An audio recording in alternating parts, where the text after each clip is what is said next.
What if I told you the PlayStation 6 might actually be affordable?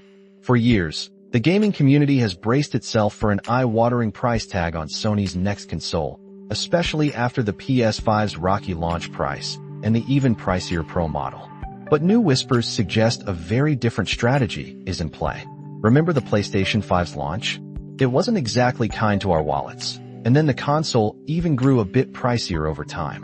So, naturally, many of us started bracing for the worst with the PlayStation 6, imagining it breaking the bank for even the most dedicated gamers. But hold that thought. According to the highly reliable YouTube channel, Moore's Law is dead, a source that's given us incredibly accurate PlayStation details in the past. Sony is taking a page right out of their PlayStation 4 playbook. They're reportedly not going all in on the PS6. What does that mean for us? It means Sony won't push the console specifications to their absolute bleeding edge, prioritizing a more accessible price point instead. Think back to the PS4. After the PS3's rather steep entry fee, the PS4 came in at a more palatable price, opening the doors to a much wider audience. This sounds like Sony wants to repeat that success.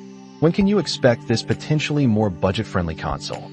The current target is late 2027. Though Moore's Law is dead suggests 2028 is also a possibility. We've certainly heard a few conflicting dates floating around, some even mentioning 2029, but the consistent buzz points to sometime in that late 2020s window. And here's where it gets even more interesting. Project Orion, the code name for the PS6, might launch alongside Project Canis, Sony's next handheld. This isn't just some underpowered accessory either. While not a pure powerhouse, Canis reportedly packs some very decent hardware, even outperforming devices like the Asus ROG Ally X. It will feature a touchscreen, haptic feedback just like your DualSense controller, and you'll likely play a mix of PS4, PS5, and even adapted PS6 games directly on it. Plus, the ability to output video to your TV? That's a game changer for a handheld. Now, the million-dollar question, what will all this cost? Sony itself probably doesn't have a final number yet, as so much can change in the next 2 to 3 years. But if this source proves correct, you won't see the PS6's launch price surpass that of the PS5 Pro. That's a pretty significant piece of good news for your wallet, isn't it?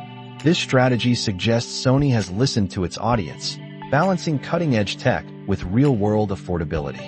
Are we finally seeing a console generation that doesn't demand a second mortgage?